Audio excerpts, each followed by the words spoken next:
CDS का paper जो होता है वो इसे यूपीएससी कंडक्ट कराता है, और उस सीडीएस के पेपर में एक जो पेपर होता है वो होता है आपका एलिमेंट्री मैथमेटिक्स। एलिमेंट्री मैथमेटिक्स में 100 क्वेश्चंस पूछे जाते हैं। 100 क्वेश्चंस में जो मेजोरिटी क्वेश्चंस होता है, मोर देन 80% जो क्वेश्चंस होते हैं, 100 क्वेश्चन आता है, अराउंड 80 क्वेश्चन जो होते हैं वो आपके होते हैं प्योर मैथमेटिक्स, जो कि 11th या 12th बेस्ड कंसेप्ट होते हैं।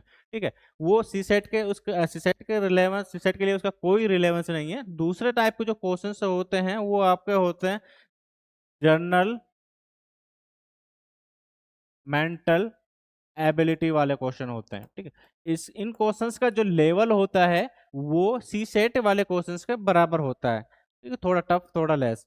तो इसमें क्या है कि इन्हीं क्वेश्चंस को या इन्हीं कंसेप्ट को बार बार यूपीएससी सी सेट में पूछ लेता है। 1 या 2 साल पहले सीडीएस में पूछेगा, बाद में क्या पूछता है, किस में पूछ लेता है, आपका सी सेट में पूछ लेता है। इसीलिए हम एक सीडीएस का एक सिंपल सा क्वेश्चन देख लेते हैं। क्वेश्चन क्या कह रहा है, how many pairs of X Y can be chosen from given set. Set आपको दे रखा है 2 3 6 8 9, सच दैट, एक इक्वेशन दे रहा है कि such that x upon y, y upon x is equal to 2, और यहाँ पे कंडीशंस भी लगा रखे कि जो x है वो y के इक्वल नहीं है। तो ऐसे में कितने पॉसिबल पेयर्स हैं, क्वेश्चंस क्या पूछा है कि how many possible pairs of x and y, इतना कितने पेयर्स बन रहे हैं x y के जो इस इक्वेशंस को सेटिस्फाई कर रहे हो। तो एक इसका तरीका यही है कि हम डिफरेंट डिफरेंट इसका पेयर्स को उठाते हैं और चेक करते हैं कौन सा पेयर्स हमें दो दे रहा है, जो कि काफी टाइम टेकिंग लेने वाला प्रोसेस है। आपने लिया एक्स वाई को 2 3, तो आपने चेक किया 2/3 प्लस में 3/2, देखा ये 2 के इक्वल है या नहीं है। ठीक है, ऐसे ही आपने दूसरा पेयर बनाया, तीसरा बनाया, जितने पॉसिबल कॉम्बिनेशन पेयर उनको बनाते जाए, चेक करते जाए, फिर इसका आंसर पहुंचे। एक तरीका तो इसका ये है।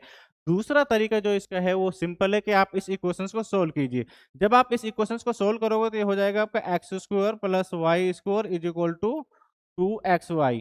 फर्दर आप इसे सिंप्लीफाई करने की कोशिश करोगे, X I 2xy is equal to 0, और ये कुछ नहीं है, बस x माइनस वाई का होल स्क्वायर है। This implies x is equal to Y. तो ये इक्वेशन जो है एक ही कंडीशन में सेटिस्फाई हो सकती है, और वो कंडीशन है कि x और y दोनों इक्वल होने चाहिए। लेकिन क्वेश्चन क्या कह रहा है कि x y इक्वल नहीं हो सकते। इसका मतलब क्या है कि ऐसा कोई पेयर एग्जिस्ट नहीं करेगा। ऐसा पेयर एग्जिस्ट करने के लिए कंडीशन है कि दोनों का इक्वल होना जरूरी है। इसीलिए इसका आंसर जो होगा वो आपका 0 होगा।